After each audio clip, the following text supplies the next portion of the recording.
Olá a todos. Hoje aqui eu quero responder de forma séria e direta a um artigo do Lucas Banzoli que ele fez em parceria com o Azenilto Brito sobre a Eucaristia e a transubstanciação.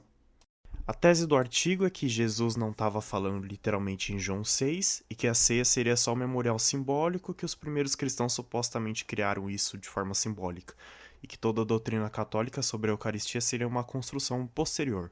Só que o problema aqui é que essa tese ela não se sustenta nem na Bíblia, nem na história da igreja, nem na lógica do próprio texto sagrado. Eu vou aqui direto ao ponto. Já vou começar aqui falando que o debate sobre a Eucaristia ela não começa com filósofos medievais, ele começa com a palavra do próprio Cristo, e eu vou mostrar isso. Logo em João 6, Jesus não diz apenas que devemos lembrar dele. Ele diz algo bem mais forte e afirma que sua carne é verdadeira comida e seu sangue é verdadeira bebida. O texto grego ele usa a palavra aletes, que significa verdadeira, real. Não é uma linguagem fraca, não é um parece comida, não é representa uma comida, é a verdadeira comida. E aí, claro, vai vir a primeira tentativa de fuga. Ah, mas Jesus estava falando espiritualmente, porque em João 6, versículo 63, ele diz que a carne para nada aproveita. Só que essa objeção ela não resolve o capítulo, porque ela cria um problema ainda maior, e eu vou mostrar. Porque se a carne para nada aproveita significasse que o corpo de Cristo não tem valor nenhum, então a própria encarnação perderia o sentido. O verbo se fez carne para quê? A carne de Cristo salva ou não salva? O corpo entregue na cruz foi inútil? Claro que não. Então o sentido ali não pode ser esse. Jesus ele está aqui contrapondo a compreensão carnal, meramente humana, à compreensão dada pelo Espírito. É a mesma lógica paulina entre homem carnal e homem espiritual. Ou seja, o erro não está na carne de Cristo. O erro está em ouvir Cristo com uma mentalidade caída. Toda vez que alguém entendeu Jesus errado em todos os outros episódios do Evangelho, ele esclareceu. Quando Nicodemos pensou em nascer de novo no modo físico, Jesus explicou para ele. Quando a samaritana entende a água viva só no sentido material, Jesus vai lá e esclarece. Só que aqui em João 6 acontece o contrário. Muitos discípulos ficam lá escandalizados, muitos vão embora lá. E Jesus não corre atrás dele para dizer, calma aí, vocês entenderam errado, gente, é só símbolo. Não. Ele deixa que vão embora e ainda pergunta aos 12, vós também quereis retirai-vos? E esse detalhe ele destrói completamente a leitura simbólica, porque se tudo fosse apenas uma metáfora, esse seria precisamente o momento de corrigir o mal-entendido, mas ele não corrige, por que será, né? Mais um detalhe aqui também é que ao longo do discurso, o verbo para comer fica mais forte. O texto passa a usar a palavra trogo, que é um verbo concreto de mastigar, de comer de modo real, físico. Isso sozinho não prova toda a doutrina católica, mas reforça fortemente que Jesus ele não estava suavizando sua fala, ele estava intensificando. Em vez de aliviar o escândalo, ele vai lá e aprofunda ele mais ainda. Então eu tenho uma pergunta muito sincera aqui para fazer. Se Jesus queria ensinar apenas um símbolo, por que ele falou da forma mais escandalosa possível? Perdeu os discípulos por causa disso e mesmo assim não corrigiu ninguém. A resposta católica é simples, porque ele estava falando sério. Bom, agora vamos para a segunda parte, que é o fazer isso em memória de mim. Que é o argumento protestante que costuma ser tipo, pronto, acabou a discussão, é só memória, logo é só símbolo. Mas na mentalidade judaica, memorial não era mera recordação psicológica. O memorial era uma atualização litúrgica, participação sacramental no ato salvador de Deus. Na Páscoa judaica, o povo não dizia apenas, nossos antepassados saíram do Egito. Não, o rito colocava a pessoa liturgicamente dentro daquele evento. Em Êxodo 13, a linguagem é pessoal e presente, ou seja, o Senhor, ele fez isso por mim quando saí do Egito, e isso muda tudo. Porque Jesus, ele não institui sua ceia em qualquer contexto, ele a institui no contexto pascal. E na Páscoa, o cordeiro não era só lembrado, o cordeiro ele era sacrificado e comido. E São Paulo chama Cristo de nosso cordeiro pascal. Então olha só, se Cristo é o verdadeiro cordeiro, a lógica bíblica não aponta para uma plateia contemplando um símbolo, concorda comigo? Porque ela está apontando para um povo participando do sacrifício do cordeiro. Ou seja, o fazer isso em memória de mim, ele não reduz a Eucaristia a um teatro religioso, muito pelo contrário, ele coloca a Eucaristia dentro da lógica sacrificial e pascal da Escritura. Agora aqui a gente vai entrar na parte histórica, e aqui a dificuldade para a tese simbólica só vai aumentar. Porque é o seguinte, quando a gente sai do século XXI e volta para os cristãos mais antigos, lá do passado, o que a gente encontra não é uma igreja falando que isso aqui é só um símbolo. Não, a gente encontra exatamente o contrário. Inácio de Antioquia, lá no começo do século II, discípulo da geração apostólica, quando ele combateu hereges, ele fala que eles se abstêm de Eucaristia porque não confessam que a Eucaristia é a carne de Jesus Cristo. E isso seria assustador para a tese de que a presença real seria uma invenção medieval, porque aqui a gente está falando de um autor antiquíssimo, ligado ao mundo lá dos discípulos dos apóstolos. Aí depois, Justino Marte, no século II, ele explica ao imperador romano como que os cristãos celebravam. E ele diz claramente que o alimento eucarístico não é recebido como pão e bebida comum, mas como a carne e o sangue de Jesus encarnado. Não é uma linguagem ambígua, não é linguagem de puro simbolismo. E mais tarde também, Cirilo de Jerusalém e Ambrósio de Milão mantêm a mesma linha. Após a consagração, não se trata de pão comum. A aparência permanece, mas a realidade recebida é outra. Então essa ideia de que a igreja primitiva era protestante antes do protestantismo simplesmente não se sustenta nos textos mais importantes. Isso é simples. E aqui eu preciso colocar uma observação importante, que muitas vezes se faz um recorte seletivo dos padres da igreja. Pega uma frase onde o padre usa a palavra símbolo, figura ou linguagem espiritual, e aí se conclui, pronto, ele negava a presença real. Só que isso é muito desonesto. Os padres, eles podiam usar a linguagem simbólica para falar dos efeitos espirituais, do modo sacramental, da profundidade e do mistério, sem negar a realidade do corpo e do sangue de Cristo.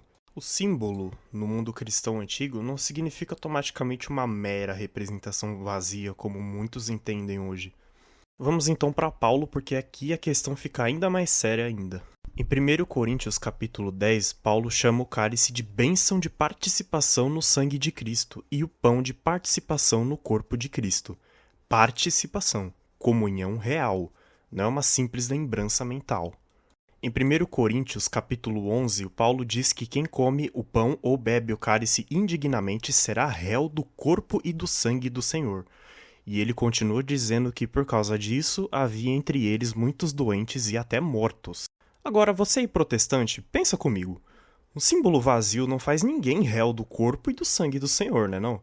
Um símbolo vazio não traz juízo divino dessa forma. Um símbolo inerte não mata ninguém. Se Paulo fala nesses termos é porque ele vê a Eucaristia como realidade santa, objetiva, tremenda. Se a ceia fosse só uma encenação memorial, a reação paulina seria completamente desproporcional. Mas ela faz total sentido se a igreja crê desde o início que ali há contato real com algo santo demais para ser tratado com irreverência, né? Agora, sobre isso de que a Eucaristia não teria relação com preservação do pecado, com a vida espiritual, também não bate com o texto, eu vou mostrar aqui. Jesus diz ali em João 6 que quem come sua carne e bebe seu sangue permanece nele, e ele nessa pessoa. Isso não é uma linguagem decorativa, concorda comigo? Permanecer em Cristo é linguagem de comunhão salvífica. Claro que isso não dispensa conversão, confissão, arrependimento, vida moral. A Eucaristia não é mágica, mas negar qualquer eficácia espiritual a ela é ir contra a força do próprio discurso de Cristo, entendeu? Bom, chegamos ao ponto das orações e ofertas pelos mortos. Uma coisa a se notar aqui é que a objeção protestante normalmente já parte de uma decisão prévia, que é rejeitar segundo Macabeus. Mas em 2 Macabeus, capítulo 12, aparece de forma muito clara a ideia de oferecer expiação pelos falecidos. O texto elogia essa prática como santa e piedosa. Então, para aceitar o cânon bíblico, tem base explícita. E mesmo quando se cita 1 Coríntios, capítulo 15, versículo 29, o ponto não é dizer que esse versículo sozinho prova toda a doutrina católica. Na verdade, o ponto é outro. São Paulo aqui, ele menciona uma prática relacionada aos mortos sem tratar a própria ideia de vínculo entre vivos e mortos como um absurdo impensável. Então, logo, a visão bíblica é mais complexa do que a negação simplista costuma admitir. Mas no fundo, por trás de tudo isso, tem uma questão ainda mais profunda. Que o verdadeiro alicerce da crítica não é João 6, não é 1 Coríntios capítulo 11, não é a patrística. Na verdade, o verdadeiro alicerce é a sola escritura. Porque o que está acontecendo muito, no fim das contas, é o seguinte. O texto bíblico ele vai lá, é lido isoladamente, contra a tradição viva da igreja, como se cada intérprete pudesse surgir 20 séculos depois e decidir sozinho o que os cristãos sempre deviam ter acreditado. Só que a própria Bíblia não ensina sola escritura. E eu futuramente pretendo fazer um outro vídeo só sobre isso. Mas eu vou tentar aqui falar um pouquinho. Em 2 Tessalonicenses, Paulo manda conservar as tradições recebidas, seja por palavra, seja por carta. Palavra e carta. Tradição oral e tradição escrita. As duas aparecem juntas.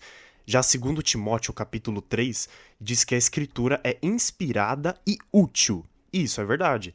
Mas o texto não diz que ela é a única regra de fé, nem que a interpretação privada de séculos depois anula a fé histórica da igreja. E aqui acontece um paradoxo. Tipo, muitas pessoas atacam a Igreja Católica usando uma Bíblia cujo cânon não caiu do céu encadernado. Foi a Igreja nos séculos antigos que discerniu, preservou e listou os livros recebidos como escritura. Nos concílios regionais, lá no fim do século IV, já aparecem listagens que incluem os deuterocanônicos rejeitados por muitos protestantes. Então é contraditório usar o fruto de autoridade da igreja para negar a própria autoridade da igreja, né não? E também antes que alguém fale, mas tudo isso foi corrupção medieval. Não foi. Inácio de Antioquia tá no começo do século II. Justino tá no século II também. Isso é muito antes da Idade Média, muito antes de qualquer caricatura sobre Roma medieval. Então, para sustentar que a presença real é corrupção tardia, seria preciso dizer que a corrupção aconteceu quase imediatamente depois dos apóstolos, justamente entre os homens mais próximos deles do que qualquer pregador moderno. Historicamente, isso é uma tese extremamente fraca. E vale lembrar uma coisa aqui também, que definir um dogma não é inventar uma crença, porque a igreja definiu solenemente a divindade de Cristo em Nicéia. Isso não significa que Jesus virou Deus no século IV. Significa só que a igreja precisou responder de modo preciso a um erro que estava atacando ali a fé recebida. E o mesmo vale para reformulações eucarísticas posteriores. Que esclarecer não é inventar, dogmatizar não é fabricar, é proteger. Então, basicamente, resumindo tudo aqui. Se João 6 fosse apenas símbolos, Jesus teria corrigido os discípulos que foram embora. E ele não corrigiu. Se a Eucaristia fosse apenas símbolo, Inácio e Justino não falariam dela como carne e sangue de Cristo. E eles falaram. Se a Eucaristia fosse apenas símbolo, Paulo não diria que recebê-la indignamente torna alguém réu do corpo e do sangue do Senhor, trazendo até juízo, doença e morte. Mas ele disse. E é por causa disso que a posição católica continua de pé. Não é porque ela é bonita, não é porque ela é tradicional, não é porque ela é romana. Mas é porque ela faz mais justiça ao texto bíblico, à prática da igreja antiga e à lógica da encarnação. No catolicismo, a Eucaristia não é um teatro, não é um lembrete vazio. É Cristo se dando realmente ao seu povo sob as aparências do pão e do vinho. Talvez seja isso que realmente incomoda tanto, porque se a Eucaristia é só um símbolo, eu observo ela de fora. Mas se a Eucaristia é realmente Cristo, então eu não sou mais espectador. Sou chamado à adoração, à conversão e à comunhão. E aí já não estamos mais falando de uma discussão abstrata aqui, não. A gente está falando de um encontro com o próprio Senhor. Viva Cristo Rei!